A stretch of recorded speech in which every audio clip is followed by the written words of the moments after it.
Hello, everyone, and welcome to today's webinar entitled The Madrid Protocol, Issues and Challenges in Cambodia, Indonesia, Laos, Thailand, and Vietnam, presented by Tillicki and Gibbons. I am Michelle Ray Jones, and I will be your moderator today. I am located in Tillicki and Gibbons' Bangkok office, but before moving to Thailand 8 years ago, I was a trademark prosecutor and litigator in New York. So I hope that my experience in both North America and Southeast Asia will help to enliven today's discussion. I will be joined by my colleagues Sombun Ertaratsarun, Sokmin Chia, Rina Sinaga, and Mailing Nguyen. This webinar will start with a short introduction, which will be followed by presentations from my colleagues. And at the end of the webinar, we will have a Q&A session. We very much encourage questions from our audience. So if you have questions, please feel free to click on the box that says Ask a Question. When you type your question, it would be very helpful if you could indicate the country that your question pertains to, or if you'd like all of our speakers to answer your question, please let us know. Just a note that we will hold any questions to be answered after all of our presenters have spoken. So we're not ignoring you. We'll see your questions and we welcome them, but we're just going to wait until the end.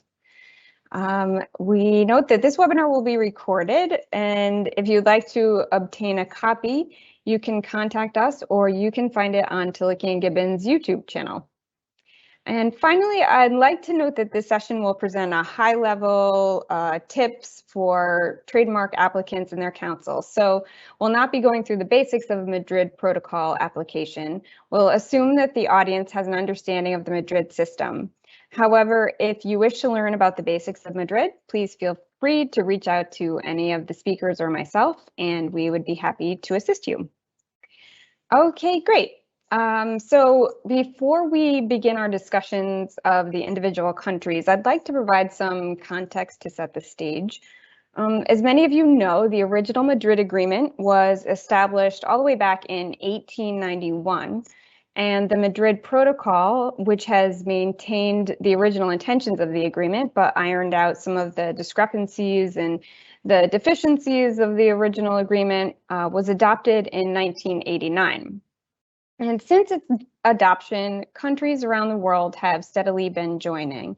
And out of the countries represented in today's webinar, Vietnam has been a member for the longest number of years, having joined in 2006. And 9 years later, in 2015, Cambodia joined. And this was followed by Laos, which joined in 2016. Most recently, in 2017, Indonesia and Thailand became members. So it can be said that Vietnam is the elder statesman, while Indonesia and Thailand are the newcomers. So when we think about issues facing Madrid applicants, there are generally two kinds. That is, issues relating to the handling of the basic application before WIPO, and issues relating to the handling of the extensions of protection to each designated country. So issues faced before WIPO can include notifications regarding the descriptions of goods and services, sometimes, although rarely those are issued by WIPO, and issues with payments and deficiencies that also sometimes come up. A recent issue that IP practitioners will know about is WIPO's new requirement that every Madrid application must include the email address of the applicant. And the email address must not contain the same domain name as the law firm. So this means we all have to inform our clients about this new issue and ask them for an email address. So, our practice regarding Madrid applications continues to change, and I think this will highlight some of those things that we all need to stay on top of. Talking about individual countries, the issues that can be faced are refusals on substantive grounds, requirements to amend goods and services to comply with local practice, and many other issues. We'll definitely talk today about some of the main issues that come up in each of our countries. In Thailand, we're notorious for having lots of refusals on the descriptions of goods and services and on other issues. So we'll delve into that and how those can be avoided. Before joining Madrid, of course, each country has to agree to follow the protocol and the regulations. So that provides some consistency. And of course, new members receive extensive assistance and training from WIPO. So many of the processes are similar among member states. However, this does not mean that each country handles Madrid applications in the same way, and countries are allowed a fair amount of autonomy in their procedures. Some of these differences can be researched and answers can be found on the Madrid website. For example, the period of time during which a country agrees to issue a refusal notice, that's information that of course is available on the Madrid website. But there are other differences that can be difficult to learn about prior to filing. So in this webinar, we'll delve into these jurisdictional issues and discuss whether they can be avoided, whether there are any workarounds, or whether the applicant should simply choose the national route in certain circumstances. So with that as an introduction, I would like to introduce our first speaker. So representing Laos and Thailand is our first speaker, who is Sombun Ertaratsarun, a partner in the Tillich & Gibbons Intellectual Property Group. Kun Sombun is well known for his vast knowledge of IP protection, and he has presented on the topic to numerous organizations based in ASEAN. He is an expert in formulating strategies for the successful management of worldwide trademark portfolios, as well as employing customized techniques for protecting and enforcing clients' trademark rights on a global basis. Sombun is consistently recognized as one of the region's leading intellectual property practitioners by industry publications such as Managing Intellectual Property, World Trademark Review, and the Legal 500 Asia Pacific. So welcome, Sombun, and away you go. Well, thank you very much, Michelle. Would you mind helping to confirm if you hear me okay, and then my presentation is on your screen right now? Yes, I hear you very well, and your presentation is visible. Okay, perfect.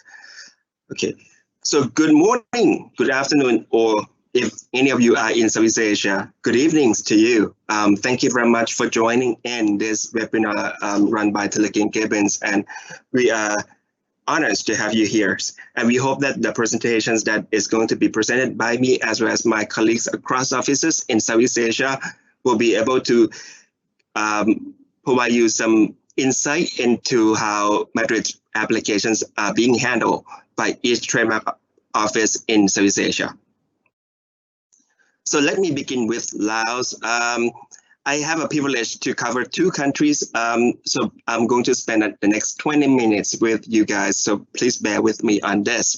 So for Laos, these are some of the high points that we would like to highlight to you guys.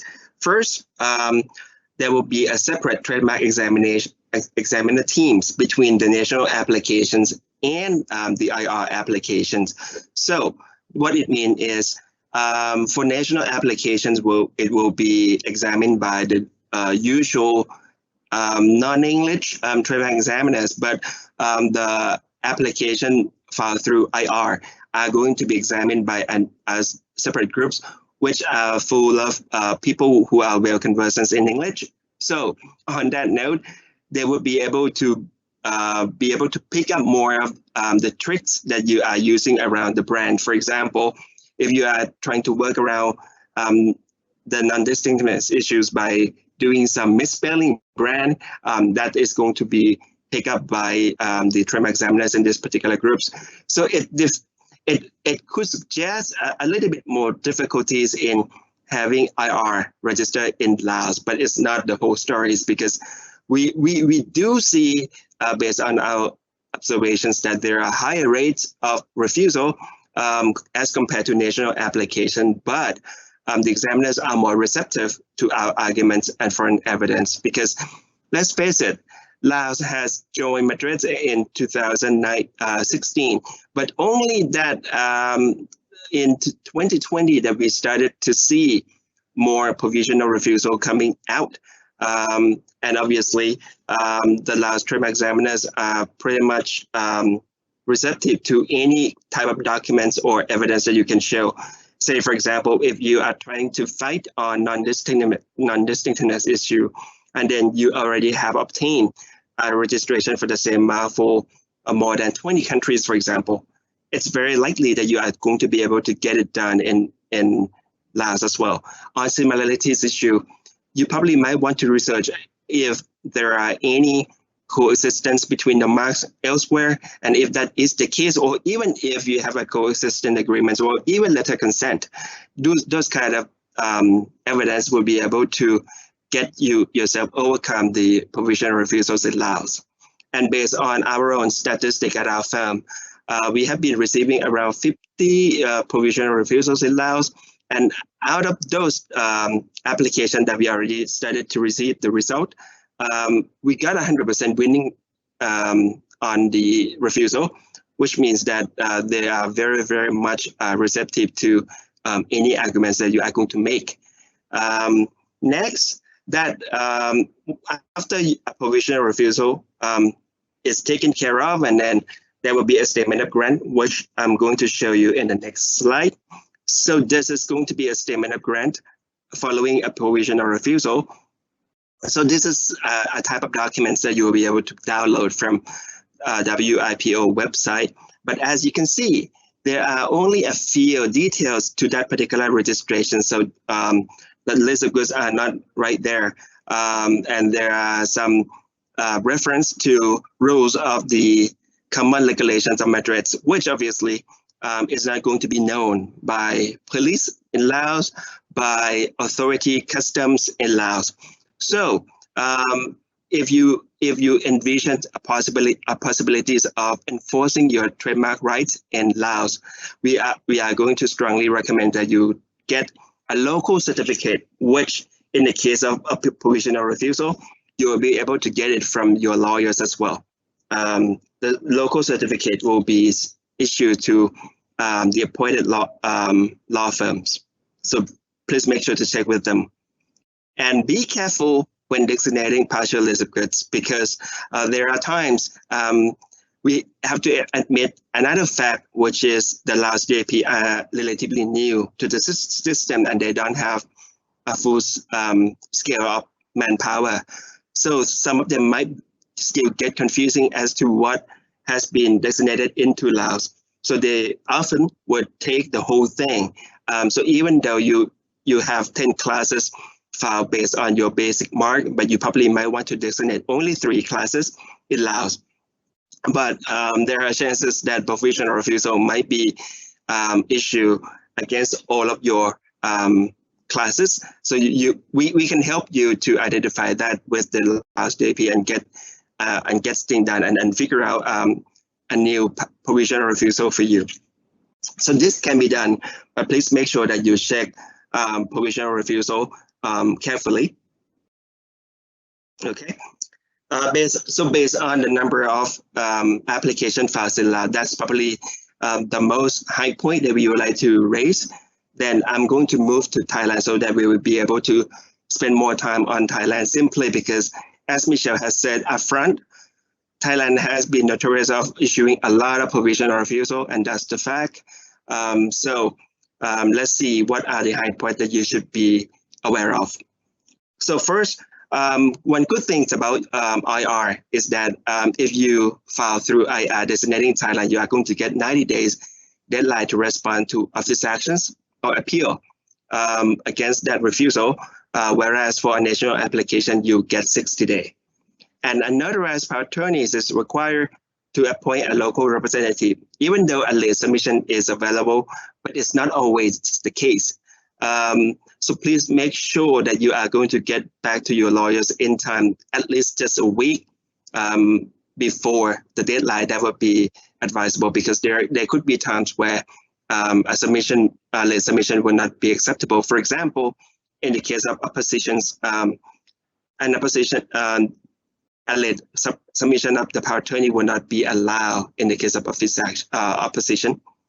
Another key point for II in Thailand is that a lead time for issuing a provisional refusal will be close to 18 months, because that's the deadline for the trademark office, right? as compared to 12 months of national application. And the rationale here is that when you designate Thailand through your IR, then all the applicant name, address, as well as the list of goods and services will have to be translated into Thai for examination purposes. And then the Thai term examiner are going to examine based on the Thai translation and then issue a refusal or issue a statement of grant. So because there is one step in addition to the national application that's contributed to the delay to almost 18 months. So if you want to get things done or quicker in Thailand, IR might not be your answer. And that's will lead to my another point. Only 2 months ago, Thailand Department of Intellectual Property has issued fast-track examination and also fast-track renewals. So let me touch on the fast-track renewal first. So fast-track renewals means when you file the renewal application, and if your condition met, for example, you have less than 30 lists of goods, and then you have all the applicant name and address correct, so there is no amendment. So in that case, you can get renewal done within 60 minutes. So that's the promise from the Department of Intellectual Property in the case of renewal. But in the case of trademark prosecution, a new trademark prosecution, if your conditions are met, which means you have less than 10 items of goods in each class, and then your descriptions are taken from the Department of Intellectual Property's manual, then you will be able to get the first office actions or a notice of publication within 6 months, as opposed to, again, the 12 month. But these fast track routes are only available for national applications only. So if you file an applications and designating Thailand, the first thing that the trademark examiner are going to look at is formalities examinations. So the list of goods and services, Thailand again has been notorious for being very picky about the list of goods and services. So if you are going to designate things like clothing, footwear, headgear, cosmetics, you can be sure that these terms are going to be rejected. And if you want to check as to what are the acceptable type of goods, please look at the website here. This is the link where you can put in, and one in your browser, it's going to show you something like this. So you can simply put in the search space right here. You can put cosmetic, for example. You can put pharmaceutical preparations right here, and it will show you as to what are the acceptable terms that has comprising of those goods. Obviously, you don't have to stick to this manuals, because this manual we're talking about around 10,000 items. But in the real world, there are much more than that. So if you want to use some other terms besides things that are listed in this manuals, that's your choice. But it would also mean that you will not be able to benefit from the fast track examination that I spoken before. Okay, and then again, I would like to reiterate that because of the dual language examinations, this will lead to multiple office action, because for national application, what they care are only to check on the Thai description of goods, right? But for IR, so once they translated your applications into Thai and then examine it and probably issue provisional refusal, we as your local practitioners would then have to find an amendment. In our amendment, we would have to include both Thai and English equivalents to that. So as you can imagine, now the examiners would have to look into both the Thai and English description if they match. So that always lead to multiple office actions because of this. Okay. But that has been what was the situation in the past. But we have some good news for you as a brand owners as well. In April, the Department of Intellectual Properties has put on hearings of a new examination guideline. And in that examination guideline, there are a lot of areas where they become more lenient in examining trademark applications. And these are some of the highlights that I would like to flag these to you, especially on the distinctiveness of mark examination. And this particular guideline is being reviewed after the hearings in April. So we anticipate that in June, the new guideline will become applicable, and it's going to be shaping all the future examination of trademarks in Thailand, either through Madrid or national application. So the first thing, I understand that there are some Chinese participants right here too. So you would understand what I mean. In the past, for Chinese characters, as all of you know, each Chinese character has its own meaning. But when you combine it to make a coin word, it doesn't have any meaning in most cases.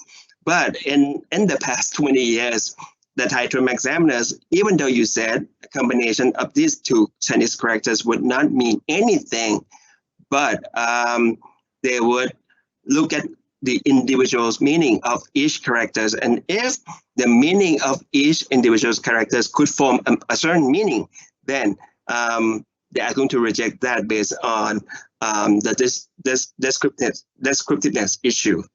But that is not going to be the case anymore, because in the new guideline, they already be more flexible in accepting that if a combination of two or more Chinese characters will form a new word without any meaning, then it's a coin word, it's an invented word, so it will be sufficiently distinctive.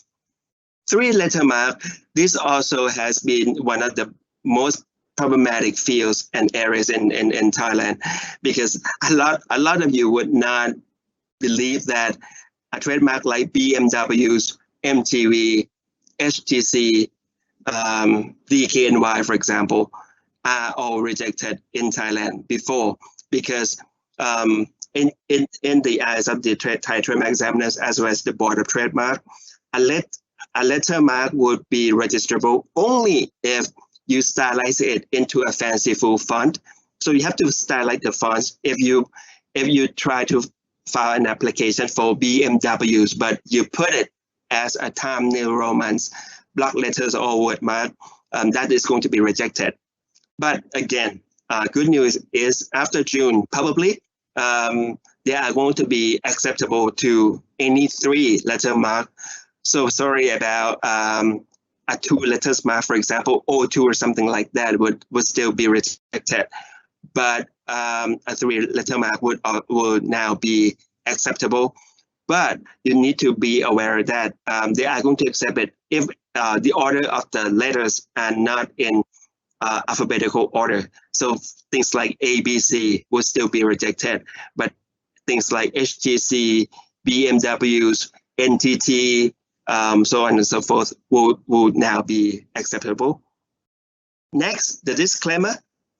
In Thailand, I think that this also be aligned with the US as well.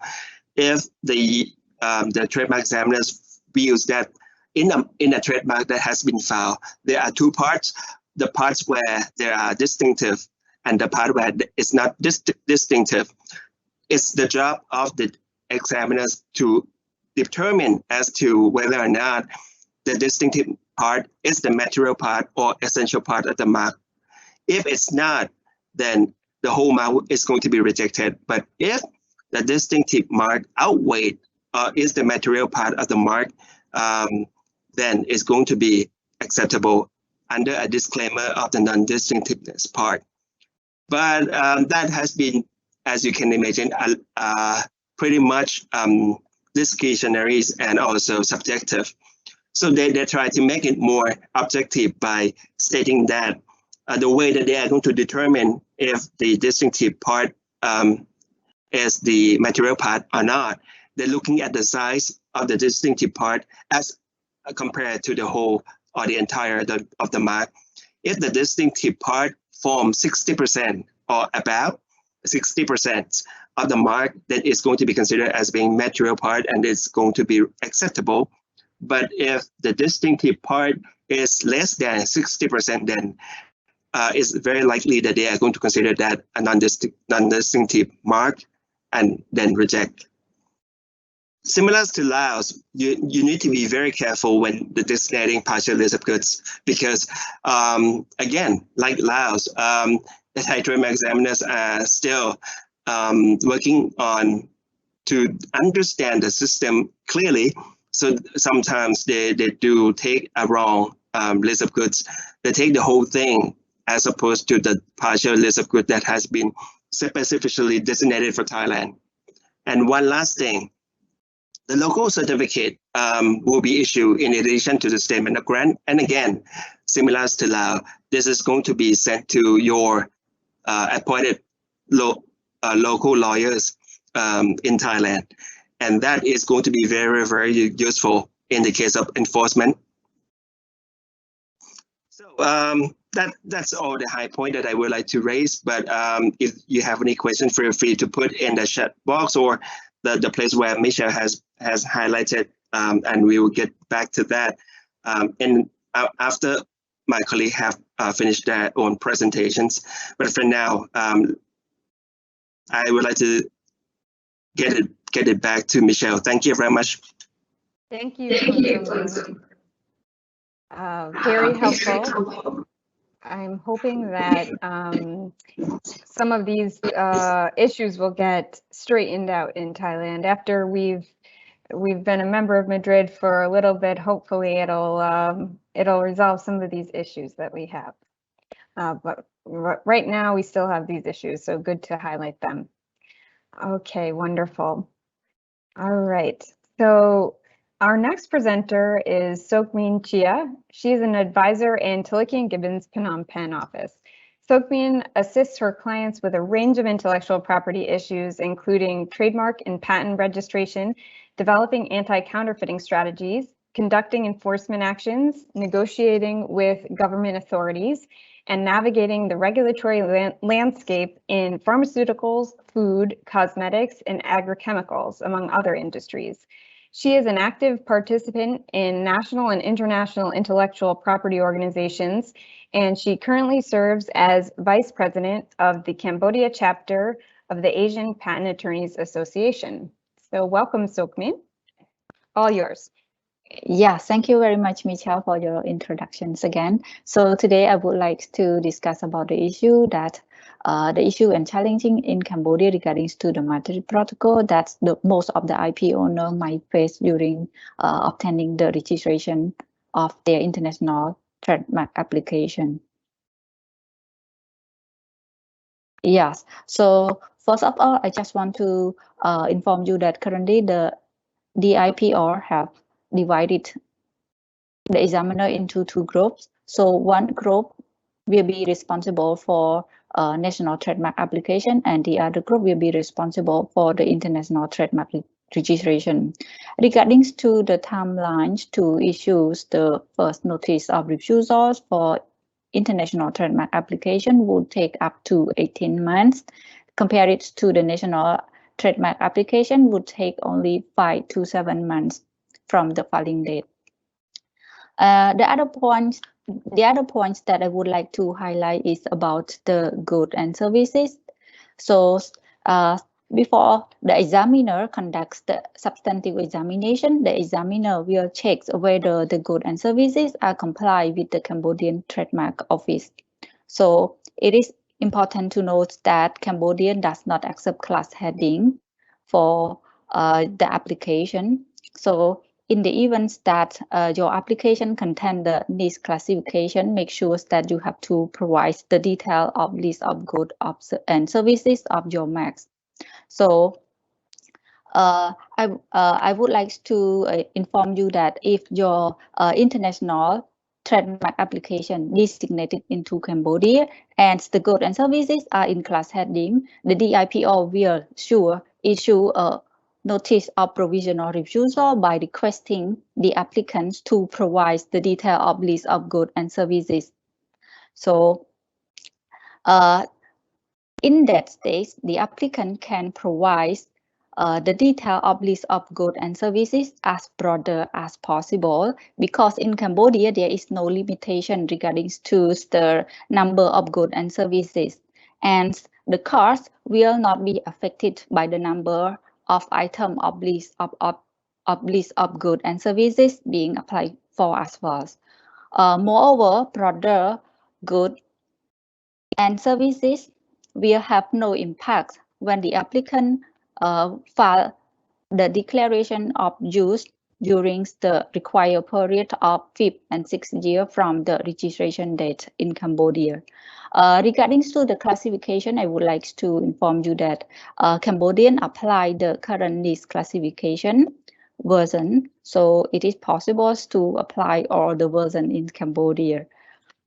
So in the event that your international application is rejected by the DIPO due to the class heading, there are two options that the applicant can overcome these refusals. The first option is that the applicant can file a request for amendment of list of goods and services with the IB office. And the second option is that the applicant can file a request for amendment of list of goods and services directly to the DIPO by paying the official fees to the office.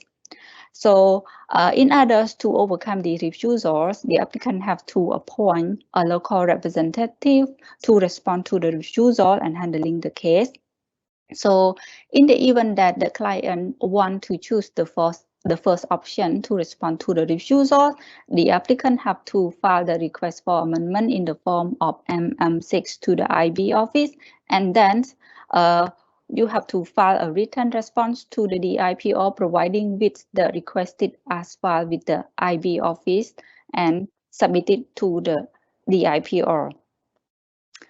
Similarly, if the client choose the second option, the applicant have to request the amendment of list of goods and services with the DIPO by paying the official fee, and then they have to submit their written response along with the requested as filed to the DIPO in order to overcome these refusals. Based on our practice, it is recommended that the applicant should choose the second option. It means that they should file the request for amendment of list of goods directly with the DIPO. Why? Because the process of updating and recording the detail of list of goods and services will be faster than filing the request for amendment of list of goods and services with the IB office. So the second option is the best for the clients. And the other issue that I want to highlight is about the delay in the recorder of change. It is possible that international trademark owner can file a request for change of name or address or assignment or partial assignment with the IB office.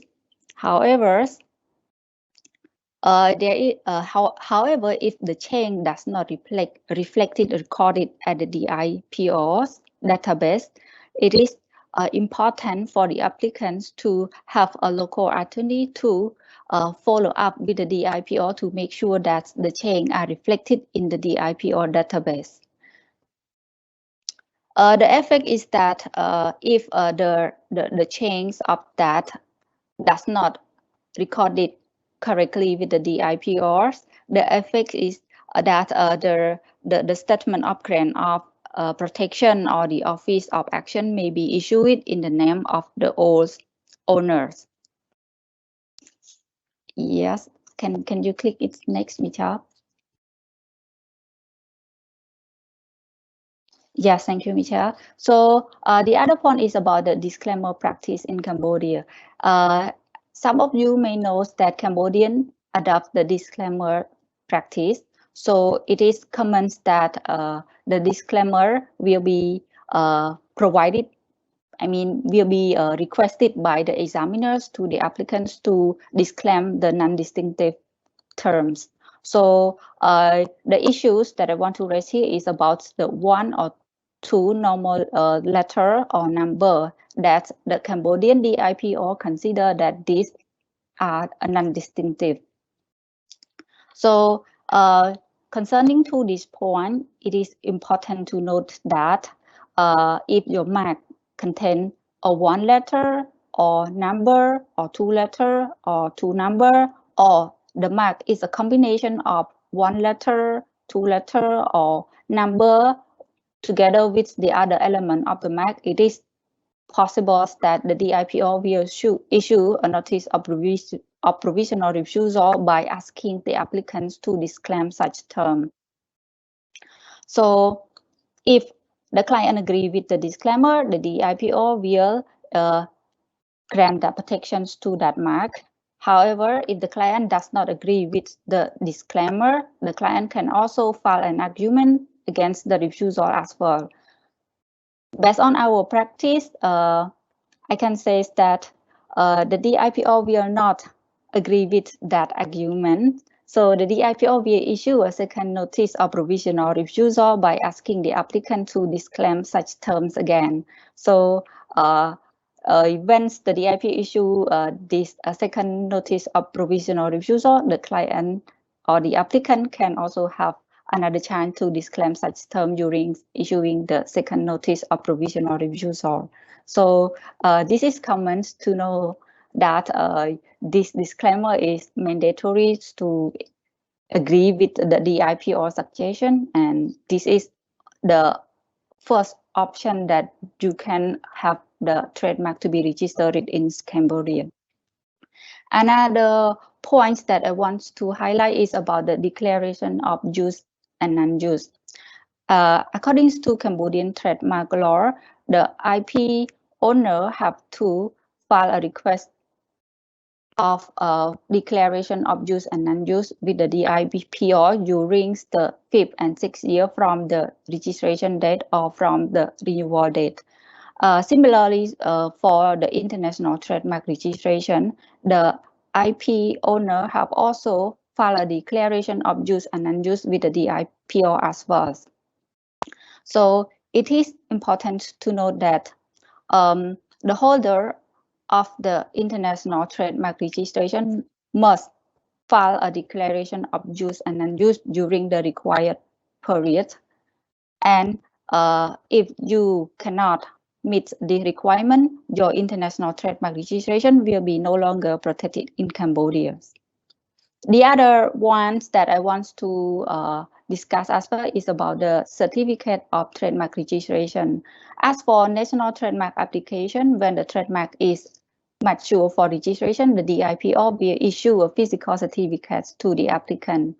However, for international trademark application, the DIPO will only issue a statement of grant of protections to the applicant. So in the events that the applicants want to have the physical certificate of registration, the applicant can also file a request for duplicate of certificate of registration with the DIPO by paying the official fee for that.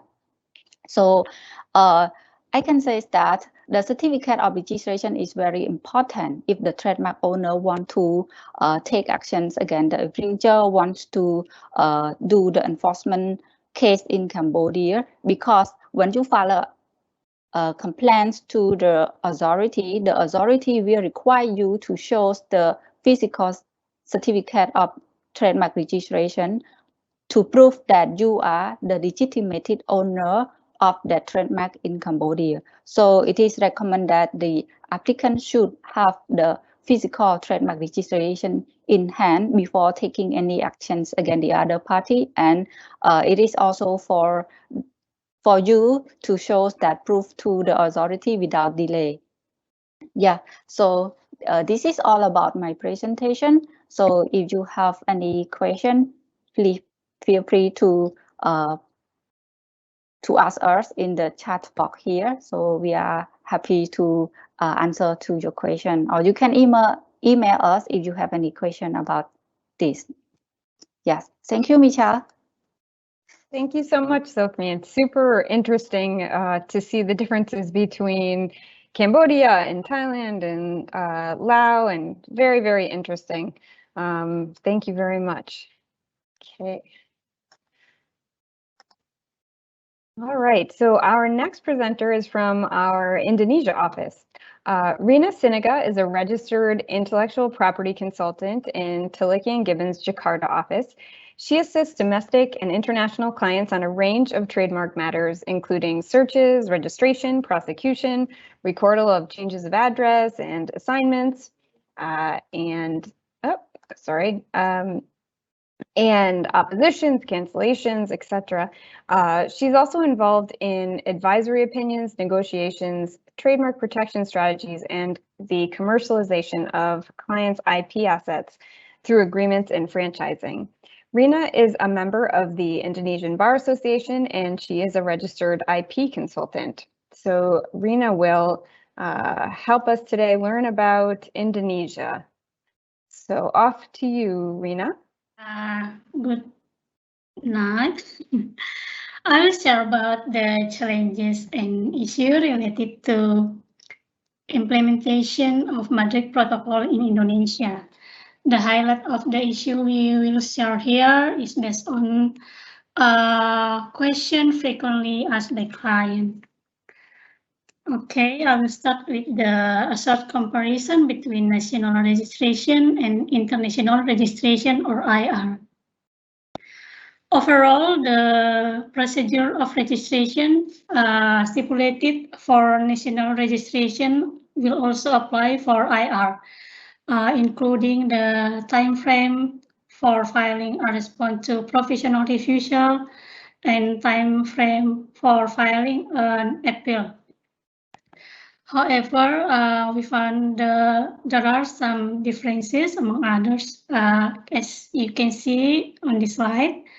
For national registration, formality examination is still required. A response to office action is usually completed in 9 to 12 months, but by the law, actually the time frame for registration, national registration is faster, but in practice, the time frame for national registration is much longer than IR. The specification of kinds of goods or services must be chosen from the DGIP e-filing system, and for treatment for enforcement is the same between the national registration and IR. For international registration, the DIP will not do formality examination, so no formality is necessary, and the response to office action is much faster than IR, than national registration. And the specification of kinds of goods or services refers to the basic registration. Here is the summary of the procedure of IR in Indonesia. After receiving an IR from International Bureau or IB, the DGIP will publish the application for 2 months. Once the publication period ends, the DGIP will substantively examine the IR, and if there is no any similar prior mark, DGIP will then issue a certificate and or grant of notification for IR. So far, we found that DGIP issue provisional refusal based on these 3 grounds. The first is office action due to prior mark. The second is office action because of lack of distinctiveness or the mark related to the goods or services applied for. And the third is office action because of bad faith, but this kind of rejection is very rare and usually occurs to logo mark. When a notice provisional refusal is issued by DGIP, the applicant will receive the cover of the notification with the IB logo and the notification itself with the DGIP logo. You can see in this slide the appearance of the cover and the notification. In the cover of the notification, we will find the information relating to the date of the notification sent by IB to the applicant. So, as shown in the yellow highlighted here, the deadline to file a response will be calculated from this date.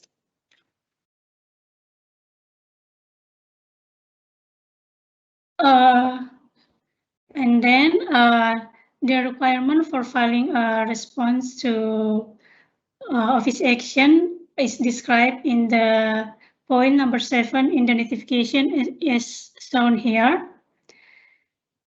If the notice of provisional refusal only affect some kinds of goods or services, the applicant can submit a request of limitation or voluntary deletion of the non-conflicting goods or services directly to IB.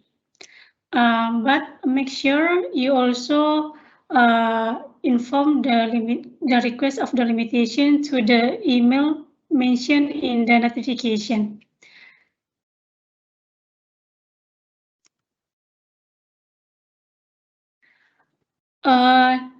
Here is the most common issue we deal so far.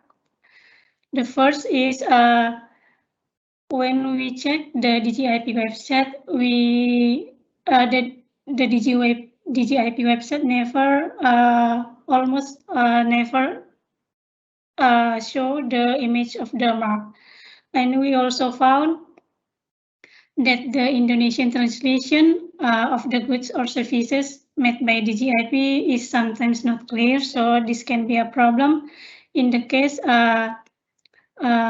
for further comparison with submitting responses.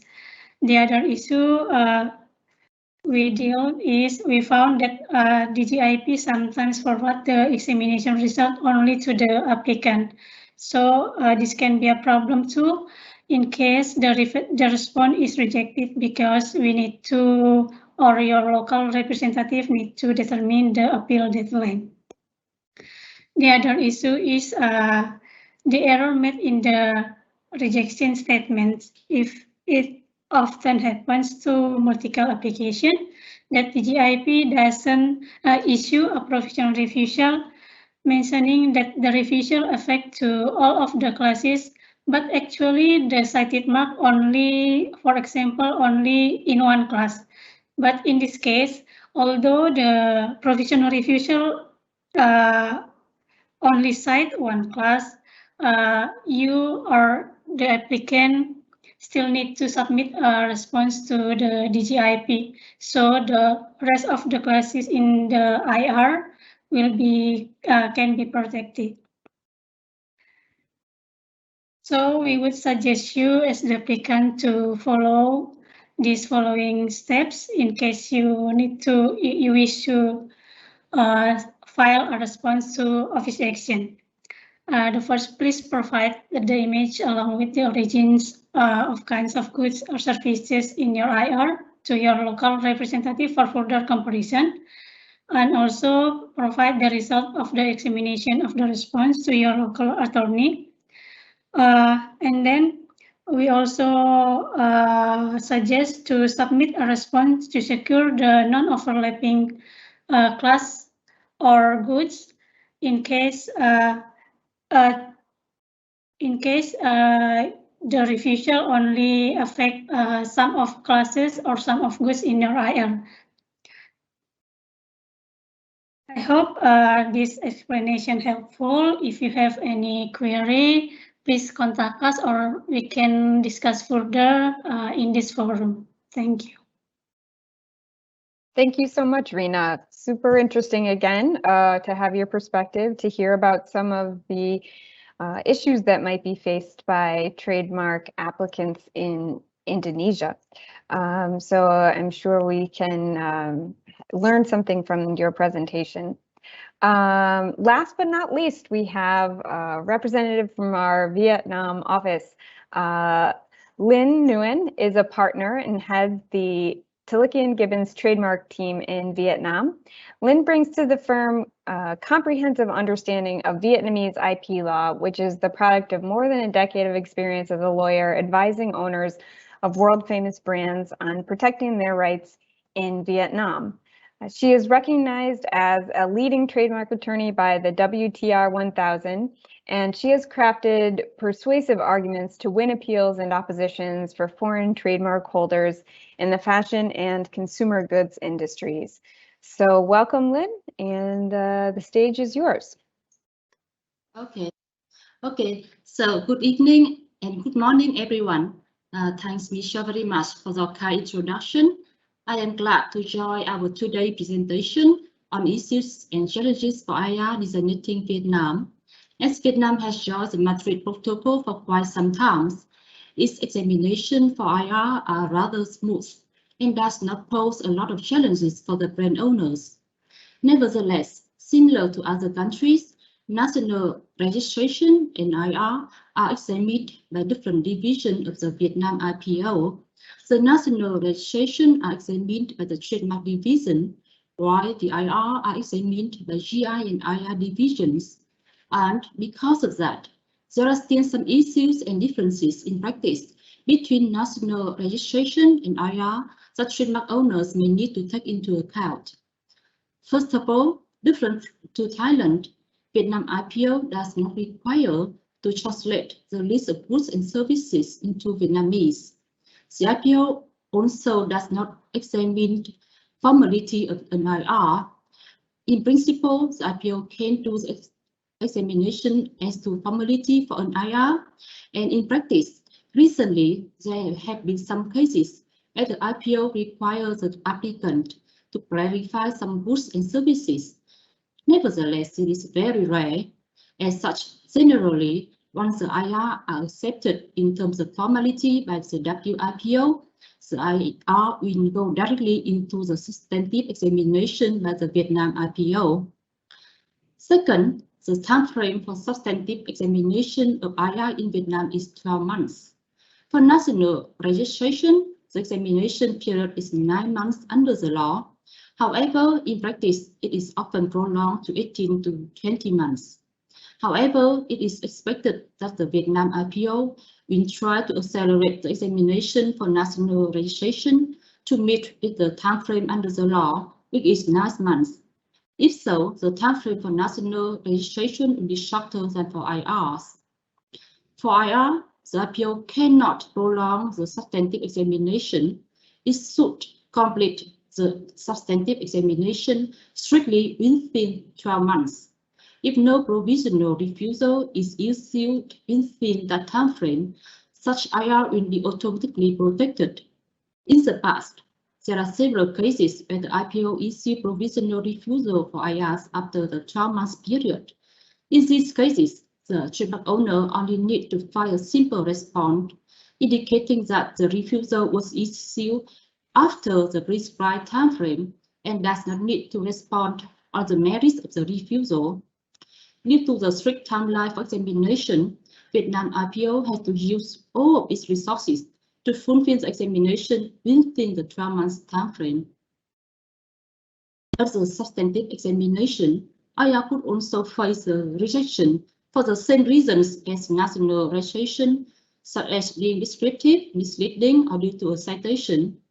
However, in some situations, national registration and IR could be handled differently. One of the situations is for complex marks. For example, a mark includes both word element and design element, which are equally strong elements of the mark. If the IPO filed a citation for the design element only, the IPO may refuse the IR entirely. However, if such mark is filed as national registration, the IPO would refuse the mark partially for the design element only. If the applicant agrees with such partial refusal and deletes the design element, the word element of the mark can still be protected. Regarding to the certification, if the IPO found some of the goods or services are problematic, such goods and services would be refused, and the remaining goods services can be automatically protected if the mark is filed via the Madrid protocol. However, if the mark is filed as national registration, even if the applicant agrees with the refusal, the applicant needs to file a response stating their agreement to the refusal. Or if the applicant does not agree with the refusal, the applicant can divide the application into two parts, one for the refused goods and services, and the other for the non-refused ones, and then deal with each divided application separately. For IR, it is not possible to divide the IR. Also, if the applied mark is a 3D mark incorporating the shape of the product or shape of the container, national registration and IR are also treated differently. Generally, conventional shape of products and shape of container are not registrable in Vietnam, even if such shapes are combined with other distinctive elements, such as a house mark or a logo of the applicant. The mark will still be refused entirely if such mark filed as an IR. However, if such mark is filed as a national registration, it will be protected as a whole, and the IPO will impose a disclaimer on the 3D shape. Even though the 3D shape, which is a conventional shape of products, is not registered, the registration of the mark in its entirety still provides some protection and may facilitate the enforcement actions. So for 3D marks, it is highly recommended to file the marks as national registration. After the substantive examination, if the mark is refused and the applicant wishes to challenge the refusal, then we need to file a response either with the trademark division in case of a national registration or with the GI and IR division if the mark is an IR. This is where the significant challenges for IR occur. As mentioned previously, due to the strict timeline for examination for IR, the GI and IR division has to use all of its resources to fulfill the commitment of completing the examination within the 12-month time frame. Because of that, they do not have resources for other tasks, including for handling response to refusal. As such, it often takes very long time for responses to provisional refusal to be handled, often take around 4 to 5 years. For the information, almost all of the responses to provisional refusal filed with the GI and IR division since 2018 are still not yet settled. Meanwhile, responses to refusal for national registration are often settled within 12 months. The practice of disclaimer for IR is also different.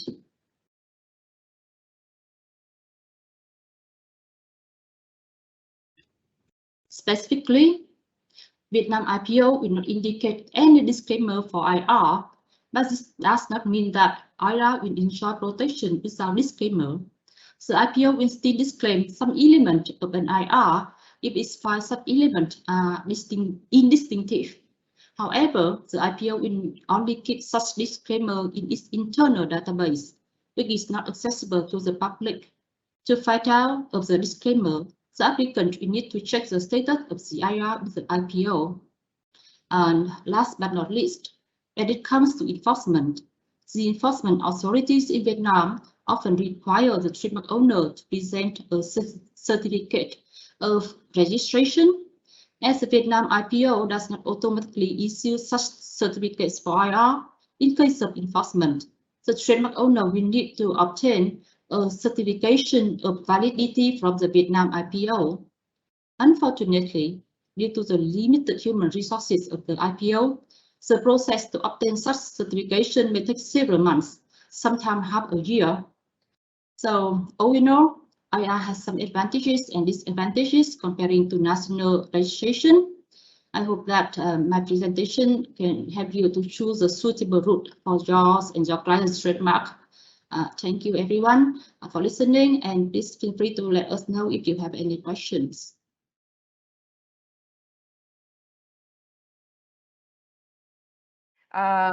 I will start by addressing the questions that are explicitly for Cambodia. So Sokmin, you're going to be on first. Okay. So the first question we received is a declaration of use and a declaration of non-use. Do they have the same effect to maintain the registration? Yeah, thank you for the question. This question is very good and very important for all the IP owner to know about this. Yes, I can say the answer is yes. A declaration of use or a declaration of non-use is very important to file in a timely manner and in order to maintain the registration. If the applicant does not file the declaration of use or non-use on time or within that period, you cannot renew your trademark registration when the expiration date is close to. So it is important to file the declaration, even those use or non-use with the DIPO in a timely manner. Yeah. Right. And we should mention as well that filing a declaration of non-use does not have an adverse effect, correct? Yes, that's correct. Yeah. So I know that's a concern to some people. They don't want to say they're not using, but it's better to file the declaration of non-use than to file nothing at all, right, Sokmin? Yes, that's correct. Okay, and then I believe we have maybe another question about the declaration of use. So let's take that now. So for national registration, it's my understanding that if the 5th year declaration of use is not filed in time, can it be filed at the time of renewal? Please confirm whether this is still the practice. Yes, in the event that the applicant cannot file the declaration of use or non-use in time during the required periods, they can also file it together with the renewal request. But actually, this is the current practice that we face today, but we cannot assure that whether this practice will be continue indefinitely. So this is recommend that the trademark owner should file a declaration of use or non-use in time during the required period of the 5th year and the 6th year after the registration date or after the renewal date. Yeah. Okay, and then one last question specific to Cambodia. A certificate of registration is recommended for enforcement cases. Is it mandatory to present the certificate to enforce your trademark rights? What happens if the IR is transferred to another party, so the certificate does not show the current holder in Cambodia? Yeah, thank you for the question as well. Actually, if you have changed, if you have changed the record with the white ball, you have to submit that information of the change. That means the form of 6 with the DIPO in order to record that with the Cambodian DIP database. So if the record is correctly recorded with the registry, I believe that the trademark owner should obtain the registration certificate when everything is recorded correctly with the DIPO. So that's the issue certificate will be issued with the correct address and the current trademark owner or address, something like that. So it's better to get everything taken care of and then get the certificate after that. That makes sense. Yes, that's correct. Okay. Thank you, Sokmin. Okay, this next question came during Rina's presentation, so I believe it pertains to Indonesia. Can multi-class applications be divided in the event of objection or opposition? Multi-class cannot be divided in the event of objection or opposition in Indonesia. So that's why we usually suggest to file a single class application. Okay, all right. And I believe the next question is relating to Thailand. So for an unclear, maybe Laos, I'm not sure. This may be Laos or Thailand, Kun Samboon. For unclear translation, if the local agent submits a more accurate translation to the registry, how long does it take for the registry to review and respond? Are fees payable for this review procedure? Okay, I think it's probably more pertaining to Thailand because for Laos, they don't really, application can be filed in English anyway, right? So for Thailand, once you file the submissions, like I said, unfortunately for IR right now, the Thai DAP has been pretty swamped, and based on our observation, it's going to take up to 12 months after you file, say, disclaimer amendment before the next, they will be able to have a next turns into looking at your applications. Okay, thank you. And on the fees, I would say it's obviously we do charge for that, except in an exceptional cases where we are going to discuss on a case-by-case basis. I mean, if for example, we had a case where we represent our more than 100 year, more than 10 years old clients in figuring out the fact that the Thai DAP has been taking a wrong list of goods to be examined as opposed to the partial list of goods. So obviously, in that kind of cases, we are going to address that on a courtesy basis. Mm-hmm. Okay, thank you very much. Okay, Rina, I think this may be for you.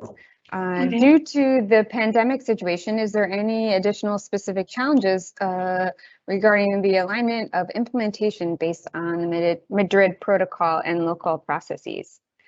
So far, we do not see any additional challenges because, for example, for deadline, the deadline is still the same. So maybe because any submission now must be submitted through the online system. Okay. So no challenges, no additional Okay. challenges. So everything remains Yes. on track. Okay, Yes. that's good to know. Okay, back to you, Kun Sombun. For the fast track for Thailand, if we fulfill all requirements, can this be done in 60 minutes or in 6 months? Okay, good questions. And I saw the following questions asking if this apply to IR or national. So let me combine those. So first of all, fast track, either renewals or fast track examination only applicable to national applications. So unfortunately, it's not going to apply to IR. So that's the first thing. Second things, so we have to path for fast track. So first of all, is fast track renewals. So fast track renewals, it can be done within 60 minutes. That's for renewal. But for trademark prosecutions, it's going to be 6 months. Trademark office promise that they will be able to get back to you within 6 months, as opposed to the normal 12 months right now.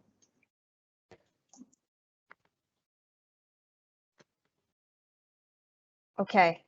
I apologize. I think I have a little bit of delay right now, but I hope you can hear me. Can everyone hear me? Okay. Another question for Thailand. Yes. Okay, thank you, Kun Sombun.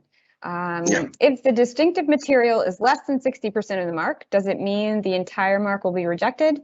In parentheses, even with the disclaimer over the non-distinctive elements? Unfortunately, yes, because in the case where there are both non-distinctive and distinctive part in the same mark, the examiner has to decide whether or not the distinctive part outweigh the non-distinctive part.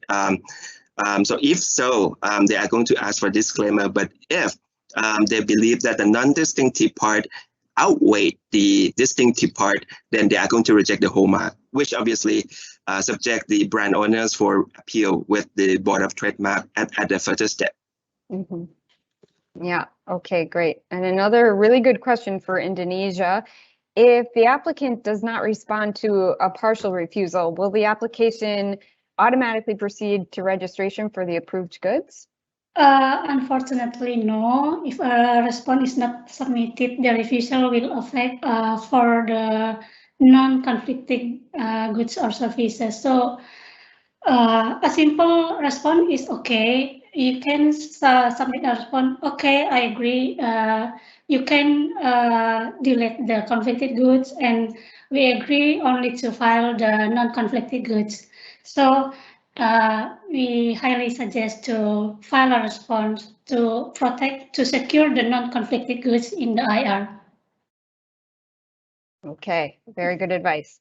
All right, another question for Thailand. What happens if an IR designating Thailand is refused, citing the very same applicant's prior national registration in Thailand due to different translations or transliterations of the applicant's name. Oh, if we see this a lot. How do you overcome this kind of office action?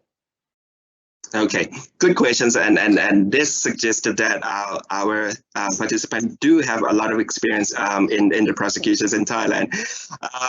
Okay, for IR, let me begin with that. So the person who is going to translate everything, including the applicant name and address, is going to be the DIP, right? The Trademark Office.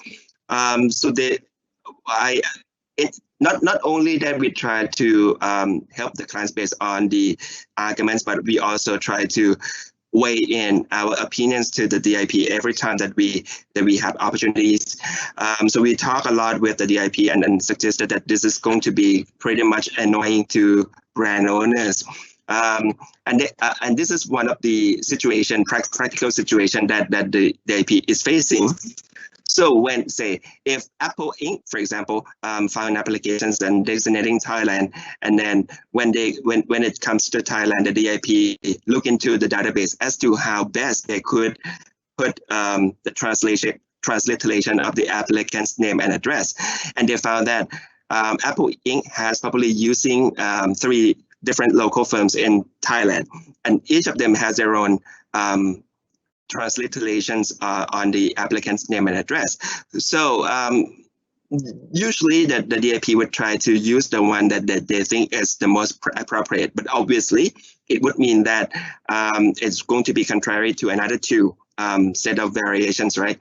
So to make things very, very clear, and I think this is also the situation in China as well. So we need to, if we are sure that everything is perfectly the same, we can file an explanatory letters with our submissions to the Trademark Office saying that, look, this is the same applicant, and we could testify that by attaching the power attorneys, which was included in the file of the cited mark as well, to show that, look, if you look at the English version, it's the same.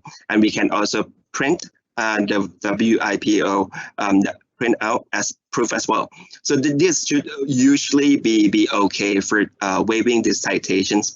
But there are cases also that the transliteration is different, not because of not because only of the transliteration, but it's because the way that the applicant has put in the applicant name could be different. For example, as we all know that in France, there are companies with, sometimes they put the name ABC and then end it with SA, right? Which is the legal status, but some applicant does not. So it become an issue when, for example, in the past, you filed the applications in Thailand on a national basis using SA, but when you file an IR and then designate to Thailand, you do not include SA. And that, in the eyes of the laws and in the eyes of the DIP, I consider 2 different entities. So in that cases, you need to make sure that the name of the entities would be the same. That's the only way that we could do. So which would mean we have to file a record of change of address, change of name in Thailand. Or if you believe that you can do it from WIPO is easier, you can also change the applicant name on the IR with the WIPO to reflect SA. But obviously, in most cases, the clients would choose to amend what they have in Thailand as opposed to change anything at the WIPO. Okay, so I guess that's a case of not something that seems easy is never quite that easy to resolve. Okay, all right, back to a question we had before that I mistakenly thought was just for Indonesia. Can multi-class applications be divided in the event of objection or opposition? So can we go through our other jurisdictions? Sokmyan, would you like to start with Cambodia? Yeah, thank you for this one. Regarding to the question, I can say that multi-class application can also be divided if in the event that they have faced with the objection or opposition. So the applicant have to file a request for amendment, which called MM6 with the WIPO. And after that, they have to print out that request form and submit it with the DIPO and informing them about the remove of some class that they want to omit from their application. So I can say that it is possible to devise the class that they don't want to have in their international application. Okay, so they can delete classes, but can they separate those classes into a different application? Cannot.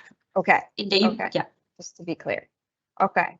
Mai Ling, would you like to answer for Vietnam? Yes, so the same for Vietnam, they may delete some part of the specification, some part of the classes, but they will not be able to devise the application. Okay. And what about national applications? No divisions there, right? For national application, they can divide. They can divide. Okay. Yes. Yeah. Okay, so Camille, let's make sure we cover all bases here. For national applications, can you divide in Cambodia? Actually, for the national application, in the event that the applicant wants to delete the some part of the classification, they can do it so. Okay, Yeah. but no, you cannot keep the filing date and have a new application. So no divisional for in any circumstances. Okay.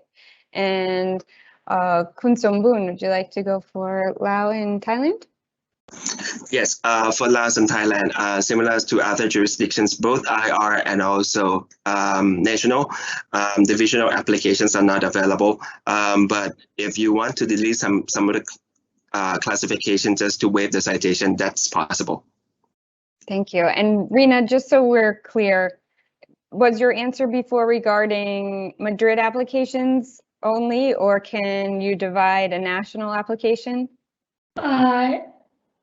The treatment is the same for national registration and IR. Wonderful. Thank you all. Very clear. All right. So we have one question. We have 3 minutes left. So I think this will be our final question. As recordal of changes in assignment for IRs we filed directly with WIPO, please advise if any of your speakers have experience in receiving provisional refusals for applications for changes. If not yet, what kind of refusal do you think the Trademark Office may issue? Okay, so we're talking about changes and assignments and whether there are ever refusals about those, and whether, if not, whether there's anything we can think of that might cause a problem. So Sokmin, would you like to start? Yes, thank you for this question. Actually, I never faced with this problem, but I can say one of my colleagues faced these problems. So in case like the recorder of assignment or recorder of change for the IR have already filed with the DIP with the WIPO. However, the correct data have not recorded with the Cambodian registry. So maybe their local agent or local representative have to follow up with the registry to update that record. And regarding to this, if the IPO haven't received that, we have to remind them again and again to update and to reflect the correct information and add the DIPO database. So this is the problem that I also raised in my presentation. Yeah. Thank you. Rina, how about in Indonesia? Student we have not have experience for this kind of assignment, recorder and assignment, but I think so long as the new data, the new detail, the change has not reflected in the DGIP website, the TMO, the DGIP will issue a refusal to your letter mark in case you have a prior mark with the different detail. Right, makes sense. Okay, Kun Somboon, how about Laos and Thailand? Okay, either. We haven't seen any provisional refusals on recordal changes, which I believe that is simply because they are given backseat because they don't have a specific deadline to work with, right? But if the question is also asking what kind of refusal that we could think of. So for Thailand, for example, I can imagine that For recordals of change of name or address, the DIP would only accept any official paperwork to support on that. I mean, declaration of change of address or declaration of change of name signed by the applicant on its own will not be sufficient. So that could be one of the potentials that the Thai Trademark Office might be reaching out to the applicant through WIPO, asking for more proof on official records on that. That's the particular situation that I can think of. And please be reminded that recordal of license agreement would have to be filed directly with the Thai Trademark Office, and this is one of the exceptions on the when they're accessing to WIPO Madrid protocols anyway. All right, thank you for raising that issue. And Mai Ling, what about Vietnam? Yes, for Vietnam, same as in Thailand, we have not seen any provisional refusal for recorder of changes. Mostly all the recorder for changes and also recorder for assignment for IR must be filed directly with the WIPO, not via the national route. And of course, like in principle, in theory, the IP Office of Vietnam may review these recorder of changes and issue provisional refusal. However, in reality, we have never seen them. However, recently, the IP Office of Vietnam, they tightened the requirements for recorder of assignment, in which the IP Office of Vietnam requires that all the assignment documents must be signed by the top level of the authority of the applicant. For example, the chairman or the director or the general director. So any other different titles will not be accepted. For example, even the CEO. So wow, so Elon Musk is going to have to sign any assignment documents? It's not the chairman. So in that case, they will not recognize the assignment. However, it's in theory. In reality, because due to the lack of human resources at the IR department, so far the Vietnam IP Office do not actively look at all the record of assignment for IR, so they practically do not issue any rejections yet. However, in theory, they are entitled to do so. Okay, very interesting. Well, thank you very much. These questions were great and I think really added to the discussion. I'd like to close now by thanking all of our speakers and our attendees, and I hope you enjoyed the session. You can reach out to Tilike & Gibbons and get in contact with any of us. We would be more than happy to assist you with your Madrid protocol filings in Thailand, in Cambodia, in Laos, in Indonesia, and Vietnam. So thank you all and have a good lunch.